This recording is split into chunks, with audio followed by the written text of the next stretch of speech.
going on, motorsports fans? This is Jared here with the Bearded Garagistas. Always with me is my brother, Brett. How you doing? And we are going to go over the crazy Talladega weekend right after this. King Buddha CBD, high performance hemp, providing high quality THC-free products. Find more information at kingbuddhacbd.com. The International Roll Racing Association. The International Roll Racing Association, IRRA, is the first ever sanctioning body for the sport of roll racing. Become a professional race driver at raceirra.com. All right, so let's get right into it. NASCAR and Talladega, craziness. Everybody's always talking about the big one. We pretty much had three. A couple of years ago, Tony Stewart gave an interview. I'll try to find it for you guys. And what he said in the interview was, we should have given the fans a better show. We should have wrecked more cars out here today. I believe it was Truex got out of the car, maybe Clint Boyer. Can't remember who it was at the end of the race. And he said, we made Tony Stewart proud today. And they wrecked every goddamn car in that field, bro.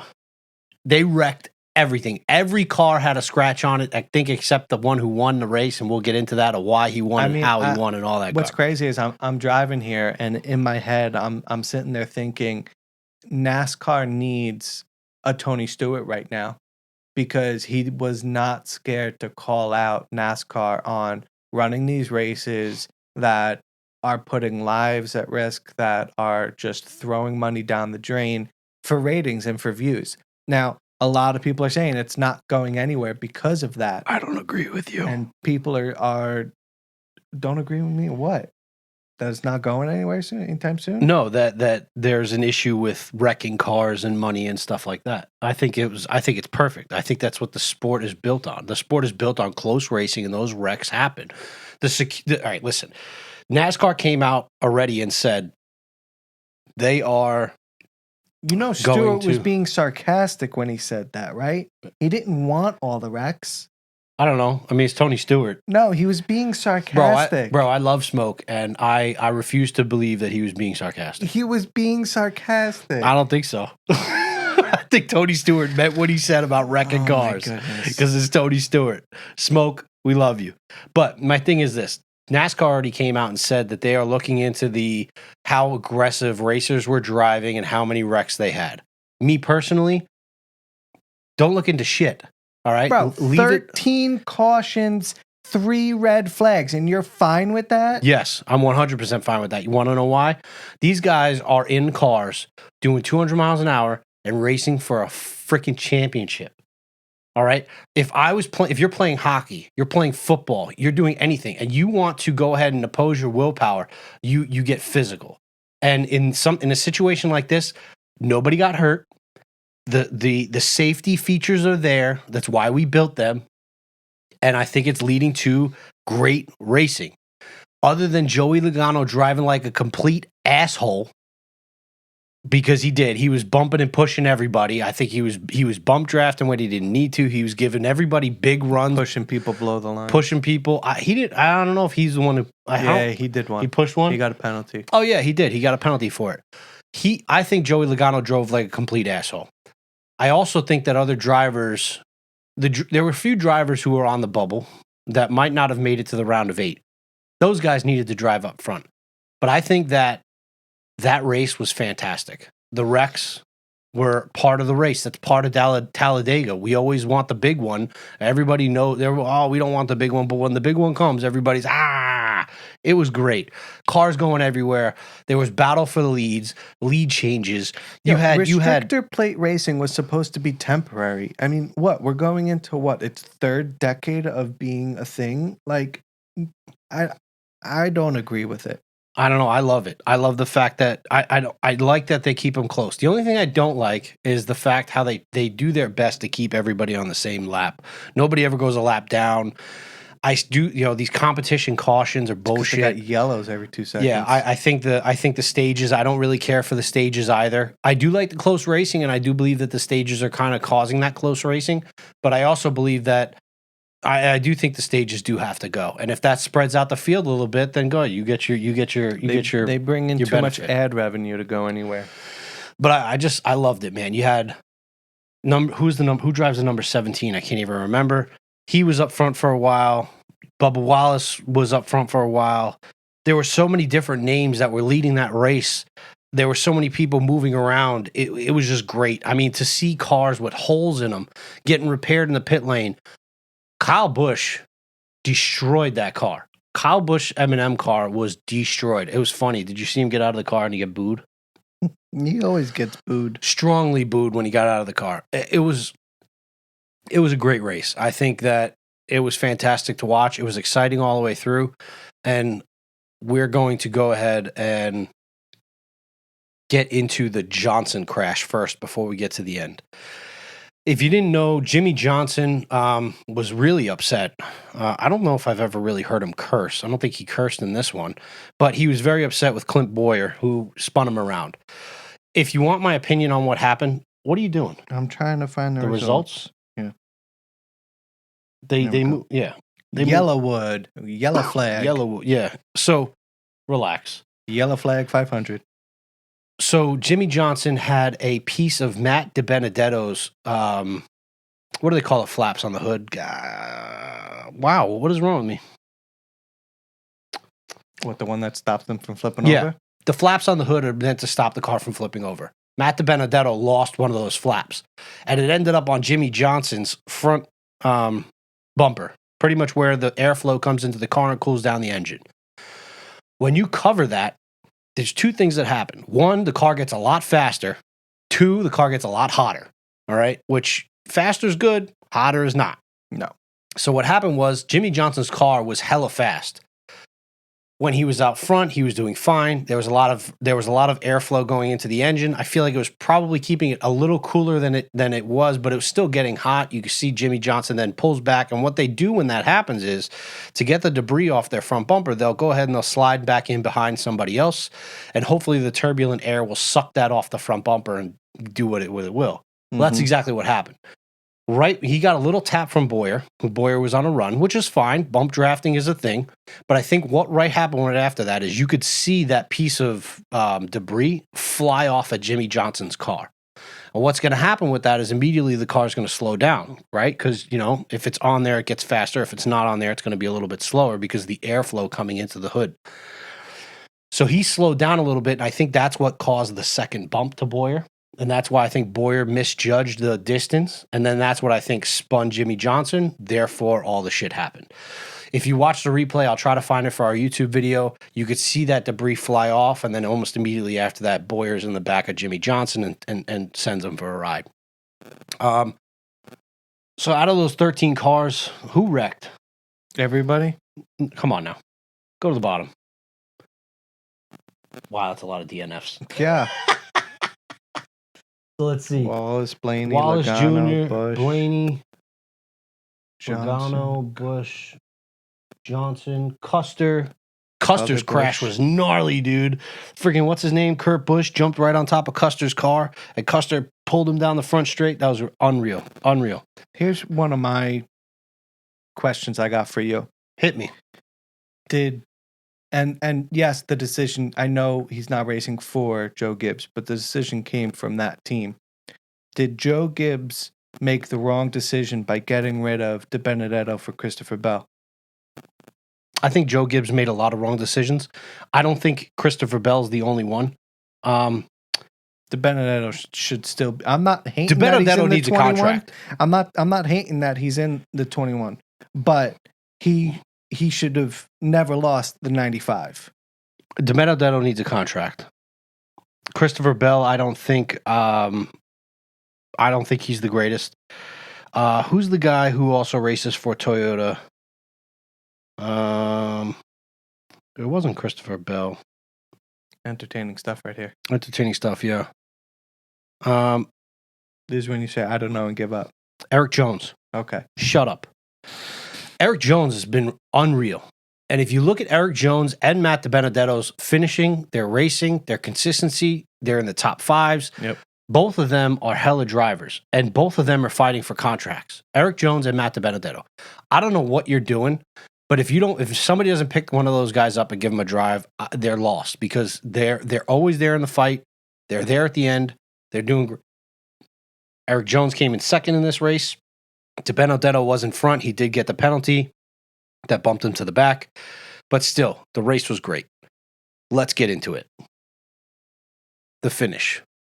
Everyone is losing their minds over the double yellow line rule. And I'm going to tell you right now, just because we're on YouTube and we have a podcast, and we're technically content creators now, we don't have a huge following yet, but we're growing.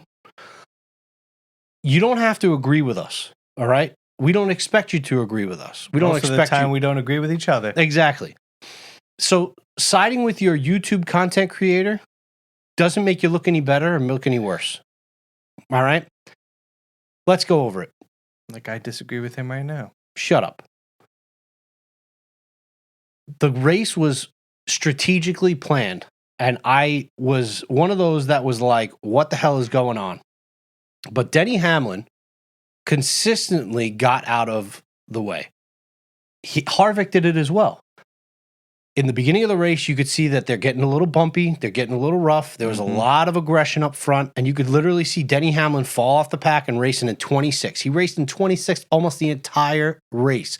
He made 2 pit stops in the last 30 laps, I believe, and he was full on fuel, full on tires, and he just waited and waited and waited. And don't get me wrong, the patience of him and his crew chief are phenomenal. The set of cojones on these motherfuckers, but it was unreal. Because I'm sitting there getting nervous. 5 laps to go, and I'm like, dude, he hasn't made his move yet. And you can hear him over the radio. He's like, I'll tell you when you're able to go. I'll tell you when you're able to go. And he's never able to go. And I'm freaking out on Twitter. I was talking to another person on Twitter. I'm like, when the hell are they going to unleash this bad boy?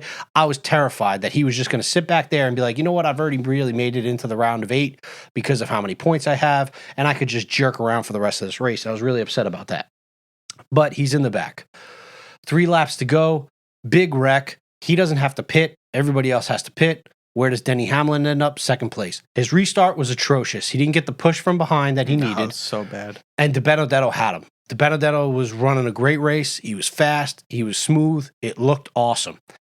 If you're going to sit here and tell me that Denny Hamlin was not pushed below the yellow line, I'm going to call you crazy. The picture that they keep showing on the internet, on Twitter, on Instagram, that picture is taken as the number 17 car. Who drives the number 17 car? As the number 17, got a penalty. He's probably going to be in the back. As the number 17 car had already moved back up the track from pushing Hamlin low. Busher. Right. That's who it was. He raced really well. I believe he won on one of the stages too. Yeah, sounds right. But you could see coming out of that last turn, coming out of turn 4, Busher comes low because he's pushed down by who's ever above him, and they come down to the yellow line.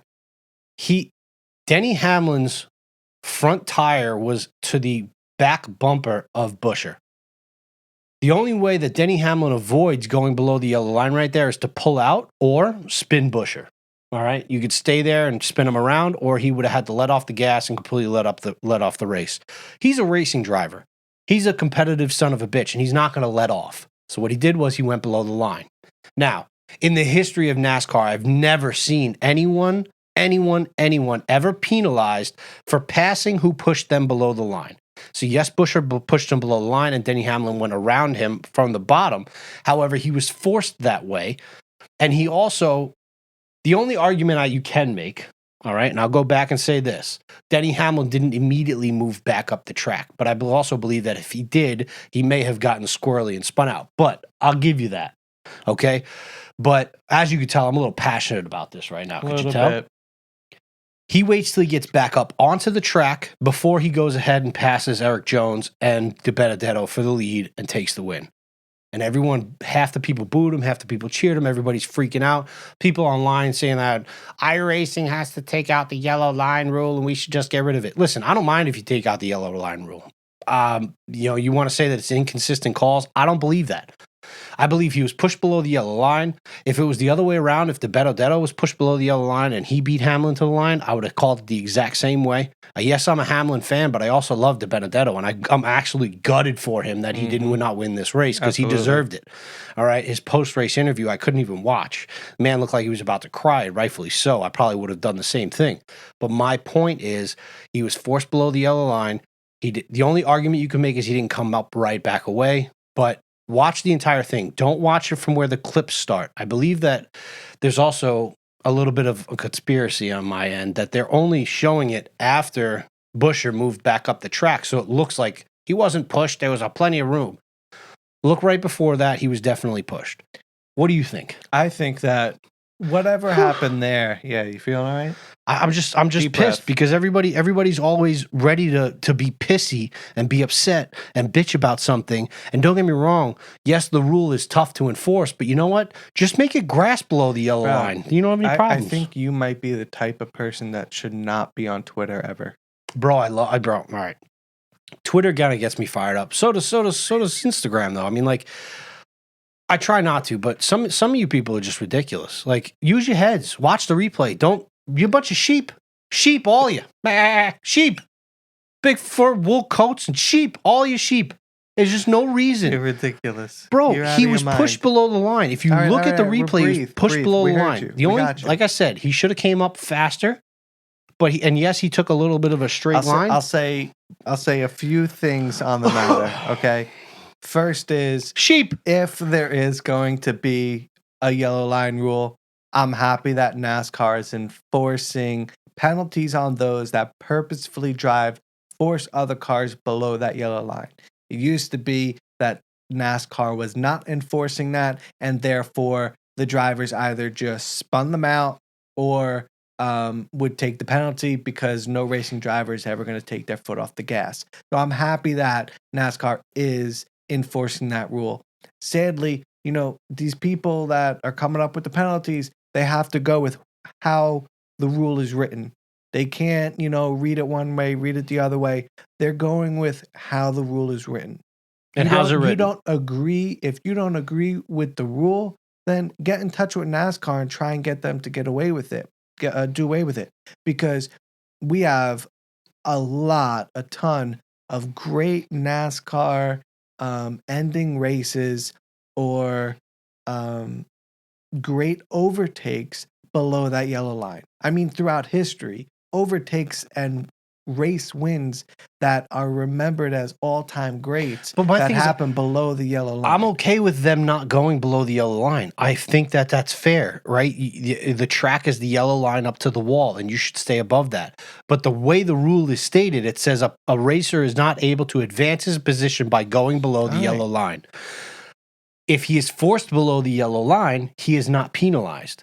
There's nothing in there saying that if you're forced below the yellow line, you got to pull the fuck off and the race is over. I think there are some NASCAR fans that are upset about this, but those NASCAR Apparently fans... every one of those NASCAR fans was on my fucking Twitter account because everyone's that agreed with it were not there. Except this one dude from Ireland. But a lot of the guys that got on your Twitter are in Europe and are watching just because Jimmy Broadbent was watching and because of iRacing. And they don't traditionally watch NASCAR all the time. You're gonna put iRacing towards NASCAR and say that they're the same thing as a fucking joke. What was the comment? The comment wasn't NASCAR should change the yellow line rule. Their comment was iRacing should do with the yellow line rule. So where's their mindset coming from? Do they care about NASCAR or they care about video games? No, they care about video games. So who cares about their opinion? We're talking motorsports here. All right? Sorry. Got him. I like esports. You want to talk esports? We'll talk esports. I think esports is completely different. You can't change NASCAR because you want it one way in esports. All right. That said,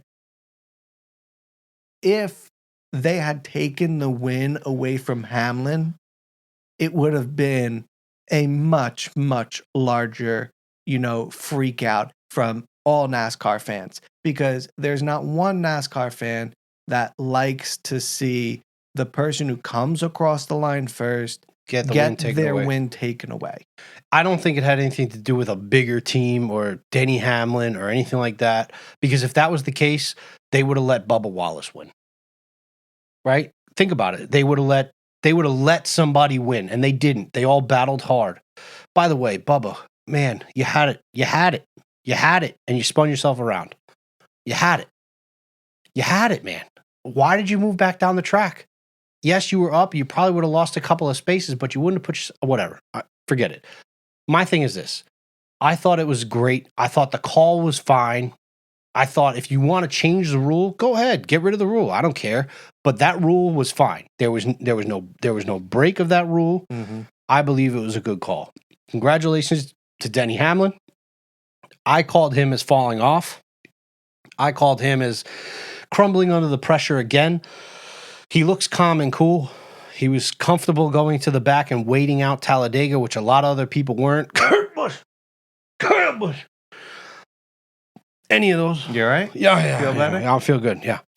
But instead of letting the race come to them, they moved to the front. They got spun out. Joey Logano, I don't know what the hell he was doing. He was just in dick all day. I don't know. Does he have fans? Does Joey Logano have fans? How do you have fans, my guy? It just... Kyle Busch has fans? He's got to have very few. He probably only has fans because he's an M&M sponsored. And everybody likes the M&M jacket. Are you kidding me? Bro, if I was a rap artist, I'd have an M&M jacket. I'm just saying, nobody wants a FedEx jacket. M&M jacket, that's pretty cool. What else do they have? The Monster from Kurt Busch. Like, some of the jackets are cool. Dude, the Home Depot car, when freaking Tony Stewart was driving the Home Depot car, I wanted that Home Depot jacket. You didn't? No. You wanted the DuPont. Yep.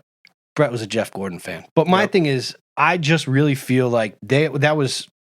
Stop being cheap, goddammit. And whatever. You done? Yeah. Great race. Great race. NASCAR was awesome. Talladega was awesome. Where do they go next? Don't let the iRacing guys get you all hot onto the They got trolley. a couple races to go because they got to go the round of 8, then they get to the round of 4, then they get to the championship. I think they have like 5 races left. I don't know where they go after this. Denny Hamlin's already in. Kurt Busch is already in. I think now either of those guys, yes, Kurt Busch was able to play at the front because he was already in the round of 8. They have one more race before they get to the round of 8. I think that the win that locks them into the round of 8 allows Kurt Busch and Denny Hamlin to go for broke and go ahead and race. 5 more races? Yeah, and see what happens. But I really believe that it was great. It was a good race. Congrats to Denny Hamlin. I'm absolutely gutted for Matt DiBenedetto. I really love him as a driver. He deserves a contract. Yep. Eric Jones deserves a contract. Derek Bell has been an Big embarrassment. teams. Yeah, I agree. Derek Bell has been pretty trash recently. That's what I'm saying. But yeah, those guys deserve some drives, and hopefully they'll go ahead and get them. We don't know where everything's going to lay out. What's his name's trying to make a comeback too? The guy who made the comment earlier in the year and was removed from NASCAR. Oh, Larson. Larson's also, he wrote an essay pretty recently. much set for a return. Yeah, he's coming back. Yeah. I think that he took a pretty much, you got to think about it. It's not just the fact that he got removed from sponsors and he removed from that. You also affected his livelihood. He didn't get paid. He didn't get this. He didn't get the third. He made a mistake. He says he understands. He wrote an essay about and a report Apparently, about it's not what just he that. feels. He's been out going to communities with no media attention, no social media activity. He's been out Putting doing in the time. legwork on his own. I think because he actually feels bad for what happened. Yeah, if you're doing that with no media attention, you're putting in the work to come back. And even if he doesn't, the thing is this: you have to be. Where did we get into a world where you can't make a mistake? Yes, it was a grievous mistake. Yes, it was terrible. It was disgusting. But you have to be able to be rectified for those mistakes that you make in life. And I believe that this was one of his. I think he will make a comeback eventually. The talent is too good to be there. And if he truly, has that difference and he has an understanding of what he did wrong, you see if I make some mistake, that makes any difference. I mean, from if the rumors I'm hearing are true, it's coming very, very soon. And honestly, for me, it's still a little too soon if they're about to announce it. But I think from the rumors I've been hearing, it's coming very soon. I think it'll be at the end of the year. I think they'll wait if they have any taste. I think they'll wait till the end of the year. They'll wait till the off season when everybody's situating and they're moving around, and then they'll go ahead and get it. Whether they have him, hey, we're going to sign you before then, that's fine. But I do think that they should wait until after the championship is complete. Well, we'll see what happens. I hear it's very, very much around the corner. Well, we'll see. Another quick one for you guys. We try to keep them quick so you can keep up to date. Love the shows, like the shows, and get back to what you guys are doing. Some of our shows will always be longer. Some of them will be shorter, but here we go. We thank you for joining us today. Like, subscribe, Share with your friends. beardedgaragistas.com. What the hell are you laughing at? You. Sheep. We'll see you guys later. Peace. Peace.